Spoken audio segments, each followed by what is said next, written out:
No princípio criou Deus os céus e a terra era sem forma e vazia, e havia trevas sobre a face do abismo, e o Espírito de Deus se movia sobre a face das águas.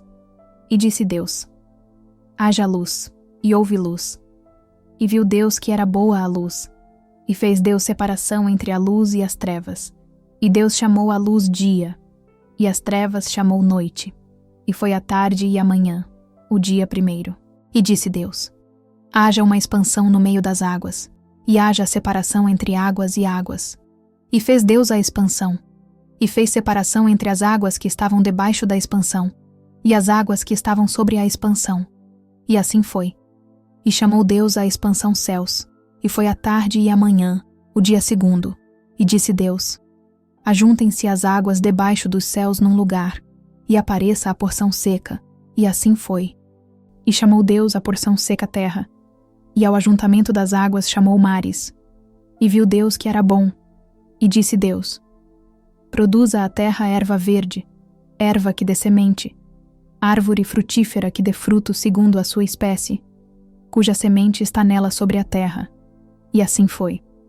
E a terra produziu erva dando semente conforme a sua espécie, e a árvore frutífera, cuja semente está nela conforme a sua espécie. E viu Deus que era bom. E foi a tarde e a manhã, o dia terceiro.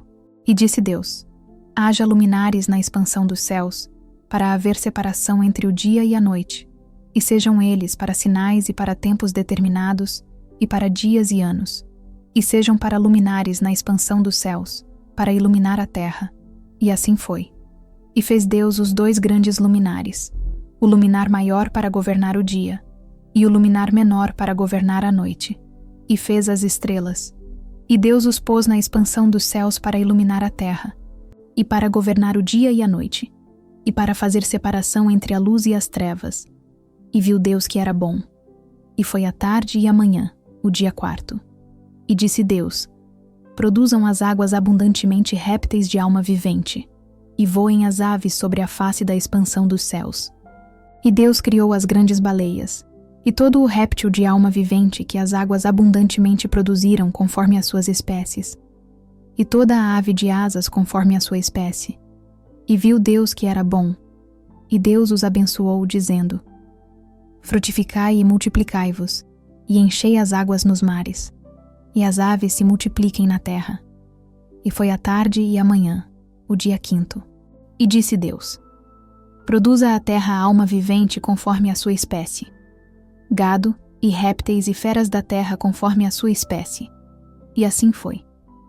E fez Deus as feras da terra conforme a sua espécie, e o gado conforme a sua espécie, e todo o réptil da terra conforme a sua espécie. E viu Deus que era bom. E disse Deus: façamos o homem à nossa imagem, conforme a nossa semelhança, e domine sobre os peixes do mar, e sobre as aves dos céus, e sobre o gado, e sobre toda a terra, e sobre todo o réptil que se move sobre a terra. E criou Deus o homem à sua imagem. A imagem de Deus o criou. Homem e mulher os criou. E Deus os abençoou. E Deus lhes disse: frutificai e multiplicai-vos, e enchei a terra, e sujeitai-a, e dominai sobre os peixes do mar e sobre as aves dos céus, e sobre todo o animal que se move sobre a terra. E disse Deus: eis que vos tenho dado toda a erva que dê semente, que está sobre a face de toda a terra, e toda a árvore em que há fruto que dê semente, ser-vos-á para mantimento, e a todo o animal da terra, e a toda a ave dos céus, e a todo o réptil da terra, em que há alma vivente, toda a erva verde será para mantimento. E assim foi. E viu Deus tudo quanto tinha feito, e eis que era muito bom. E foi a tarde e a manhã, o dia sexto.